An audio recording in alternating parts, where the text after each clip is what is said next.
بسم الله الرحمن الرحيم.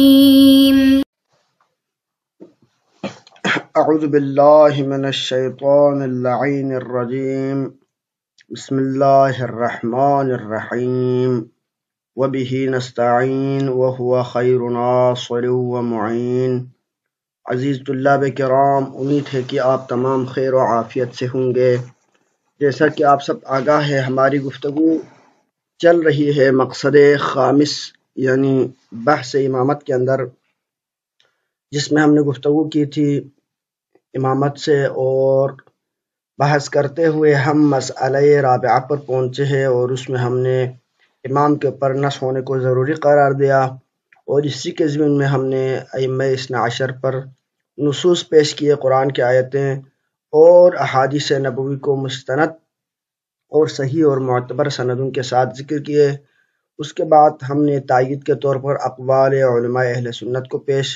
کرنے کی سعادت حاصل کی، اور اسی کے ضمن میں آج ہم پیش کر رہے ہیں چھٹی دلیل، یعنی جس میں علماء اہل سنت میں سے بعض بزرگان کے اقوال موجود ہے۔ تو اس کی طرف آتے ہیں کہ ابن حجر عسقلانی اور بہت سے دوسرے علماء کرام جو کہ اہل سنت سے تعلق رکھتے ہیں، انہوں نے امام مہدی علیہ السلام کی ولادت باسعادت اور موجودگی کا اقرار کیا ہے۔ یعنی امام علیہ السلام کی ولادت ہوئی ہے، یعنی عمومی طور پر اہل سنت اور امام زمانہ علیہ السلام کو مانتے ہیں، ان کو کہتے ہیں کہ کوئی ایسا فرد ضرور آئے گا جو دنیا کو عدل سے بھر دے گا، ظلم کو دنیا سے مٹا دے گا، مگر ایسی شخصیت ابھی تک پیدا نہیں ہوئی، وہ ابھی پیدا ہوں گے۔ لیکن ابن حجر عسقلانی کہتے ہیں کہ ولادت ہونی نہیں بلکہ ہوئی ہے، اور یہ قول قریب الحق ہے، اور اہل تشیع کا بھی یہی نظر ہے کہ امام علیہ السلام کی ولادت ہوئی ہے۔ ابھی آپ غیبت کبریٰ میں تشریف فرما ہیں، لیکن یہ جو امام علیہ السلام کی ولادت ہوئی ہے، اس کے اوپر تائید وہ پہلے ذکر شدہ تمام روایات ہے، جس میں ہم نے یہ ذکر کیا تھا کہ پیغمبر صلی اللہ علیہ وآلہ وسلم نے فرمایا کہ میرے امت خالی نہیں ہوں گے میرے عطرت سے، میرے اہل بیت سے، جو کہ لوگوں کی ضلالت اور گمراہیوں کی نفی کریں گے، لوگوں کی ہدایت کریں گے، یا ایسی استدلال جس میں ہم نے کہا تھا کہ یہ دونوں حوض کوثر تک جدا نہیں ہوں گے۔ یہ بہت ساری روایات جس کو ہم نے پہلے ذکر کیا، اور وہاں پر ہم نے ادلہ بھی پیش کیے، یہ ساری چیزیں دلالت کرتی ہے کہ امام مہدی علیہ السلام کی ولادت ہوئی ہے۔ کیونکہ امام حسن العسکری علیہ السلام جب 11ویں خلیفہ ہے، تو ان کے بعد 12ویں خلیفہ تا بغیر فاصلے کے آنا چاہیے۔ کیوں بغیر فاصلے کے آنا چاہیے؟ کیونکہ رسول نے فرمایا کہ ہر زمانے میں ہوگا۔ اگر آپ یہ کہیں کہ امام مہدی امام حسن العسکری کی اولاد سے نہیں ہے اور کوئی اور مہدی مراد ہے، وہ بعد میں آئیں گے، تو اس کا مطلب ہے کہ ایک زمانہ ایسا ہونا لازم آئے گا، یا کئی زمانے ایسے ہونا لازم آئے گا جس میں امام رسول صلی اللہ علیہ وسلم کی اولاد سے کوئی خلیفہ اور امام نہ ہو، یا ہو تو وہ والا خلیفہ نہ ہو جس کا رسول نے ذکر کیا، کیونکہ رسول نے ذکر فرمایا تھا کہ اس کا اسم میرا اسم جیسا ہوگا، اور وہ 12واں ہوگا۔ اب تو 11واں آ چکا ہے، اب 12ویں کی اولاد سے ہوگا۔ یہ ساری باقی شرائط چیزیں مفقود ہو جائے گی، لہذا جس امام مہدی کو ہمارے برادران ڈھونڈ رہے ہیں، وہ والا صحیح تشخص نہیں کر پا رہے ہیں، مگر اس کی طرف جو لوگ حق کے متلاشی ہے، اور جو لوگ حقیقی امام مہدی علیہ السلام کی معرفت حاصل کرنا چاہتے ہیں، اور اس حدیث کا کہ ممات ولم یعرف امام زمانہ مات میتۃ جاہلیہ، اس کا مصداق نہیں بننا چاہتے، تو اس صورت میں اس کو ان احادیث، ان ادلہ کے اوپر غور و فکر کرنے کی بہت ضرورت ہے۔ اور اس کی طرف جیسے کہ ہم ابھی پیش کرنے جا رہے ہیں، ابن حجر عسقلانی بھی کہتے ہیں کہ امام مہدی علیہ السلام کی ولادت ہوئی ہے، خداوند تعالیٰ نے انہیں 5 سال کی عمر میں ہی علم و حکمت سے نوازا تھا۔ کیا لکھتے ہیں؟ وہ لکھتے ہیں کہ ورجع الحسن العسکری الى داره واقام عزیزا مکرما وصلاة الخلیفہ تصل الیہ کل وقت الى ان مات بسرائے من رعا یعنی جس کو ہم بس یعنی امام حسن علیہ السلام کے جائے شہادت جس کو ہم کہتے ہیں اس کا یعنی ایک مشہور نام ہے، یعنی سامرہ کہا جاتا ہے امام حسن علیہ السلام کی جہاں پر ولادت ہوئی وہ سامرہ ہے، سامرہ کہا جاتا ہے، اور آپ علیہ السلام کی شہادت بھی وہی پہ، تو امام علیہ السلام کی شہادت جہاں پر ہوئی اس کو کہا جاتا ہے سامرہ۔ تو اس کا اصل لفظ تھا بسرائے من رعا،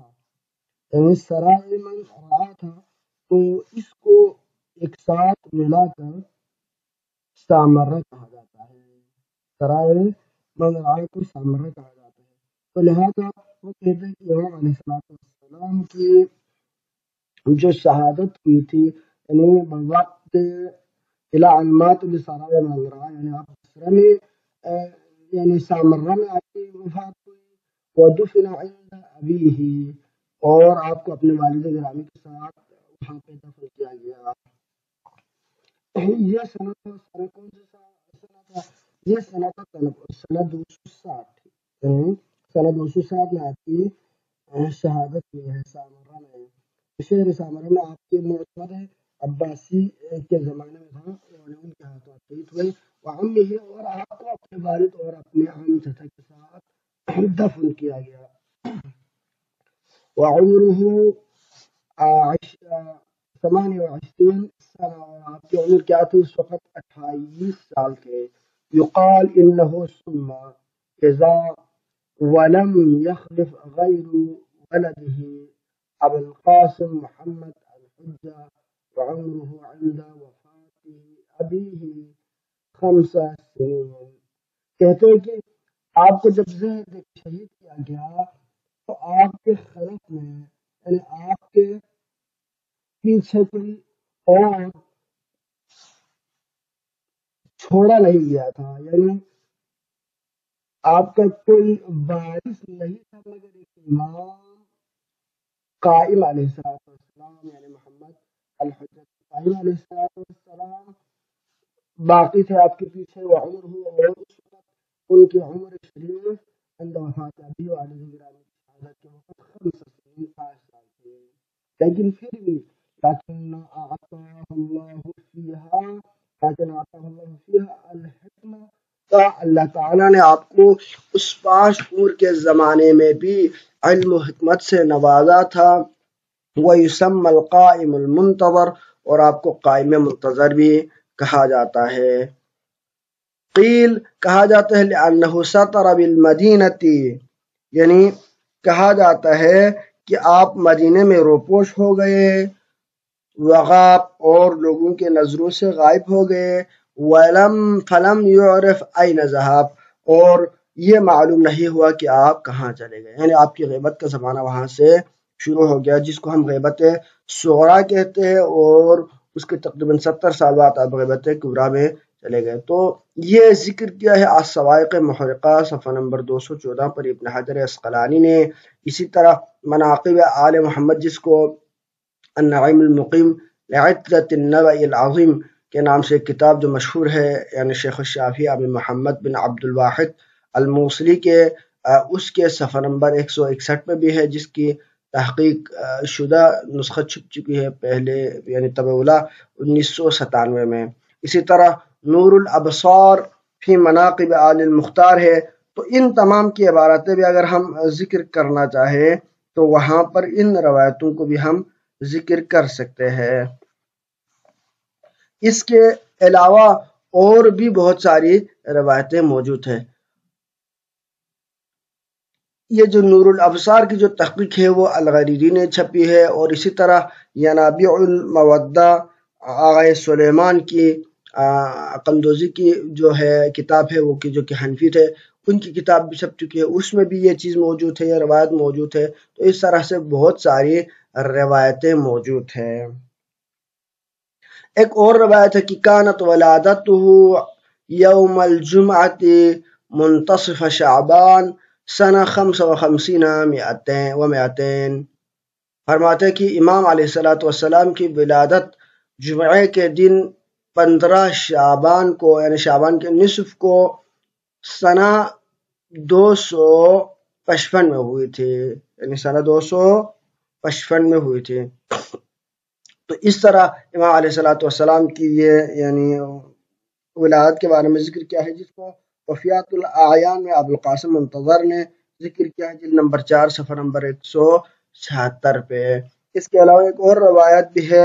کہ جس میں امام علیہ السلام کی ولادت کا ذکر کیا گیا ہے، جس کو تقریباً